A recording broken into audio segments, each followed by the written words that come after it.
forefathers had products in their bathrooms and hygiene practices in the 10th century, which is over 1100 years ago, which could so easily compete with the products that you have today now in your bathroom in your house. In the 10th century, they even had a wudu machine, which you don't have to this very day. It was mobile. It was brought before a guest. The guest would tap the head. It looked like a peacock on a tray. The guest would tap the head, and water would come out in 8 short spurts, enough to perform wudu. Compare that with the sink and tap of today. In the 13th century, 800 years ago, the likes of Al-Jazari had already made numerous clocks of all shapes and sizes. You believe that the first Big Ben is the one that's in London. That's not the first Big Ben. The first Big Ben was built by your forefathers in Fez, Morocco, Maghreb. Starbucks. The first coffee house in Europe appeared in 1645 in Venice. Your forefathers were drinking coffee hundreds of years before this, as it had been discovered by a man called Khalid as he grazed his goats on the slopes of Ethiopia. Abu Hassan Ali ibn Nafi, nicknamed Ziryab, he was the one that introduced the concept of a 3-course meal. Before that, the Europeans didn't even know what a 3-course meal was. Before the 10th century, your forefathers had already laid the foundation of trigonometry and algebra.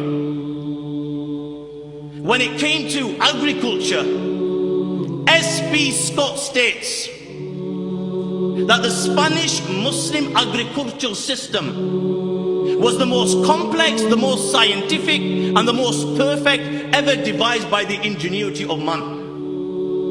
1100 years ago, your forefathers were manufacturing paper. They were building dams. They were building windmills. Allahu Akbar.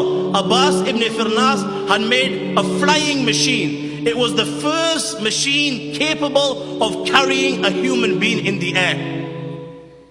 They were designing great buildings. Who can forget the earthquake-defying minarets of Sinan in Turkey, which did not even collapse even after an earthquake? Who can forget the New York of the 9th century, Qurtuba? Qurtuba was the New York of the 9th century. In the 9th century, Qurtuba had hundreds and thousands of houses, 200,000 houses. Houses had running water. Schools were free. There were dozens of libraries. The streets were paved and lit. Garbage was collected on the backs of donkeys and taken to special dumps outside the city walls. There were sewers, there was drainage in place. My friends, London and Paris, the capitals of the world at this moment in time, did not have these facilities for over 700 years after this. Your forefathers were designing surgical instruments, constructing hospitals. One Muslim alone designed over 200 surgical instruments, syringes, scalpels. And I assure you, modern instruments haven't changed much from his original designs. They were operating, treating cataracts. In the UK, cataracts are the most common cause of blindness in people over the age of 50. In the UK alone in 2005, 300,000 operations were undertaken. Allahu Akbar. Who would think that this was all made possible as a result of the foundation of your forefather, Imam Mawsili?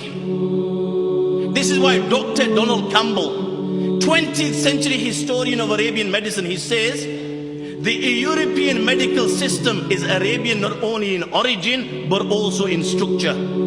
He says that the Arabs are the intellectual forebears of the Europeans. And who can deny this? The Qanun of Ibn Sina dominated the Western world for over 600 years.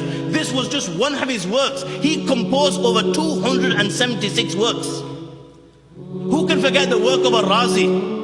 His book was the most highly respected and most frequently used medical textbook in the Western world for hundreds and hundreds of years. Who can forget Jabir ibn Hayyan? unanimously agreed he was the founder of chemistry. My young friends, it was your forefather who devised and then perfected sublimation, amalgamation, crystallization, oxidation, evaporation, and you can keep on naming them one by one. Who can forget Al-Kindi, an all-round master?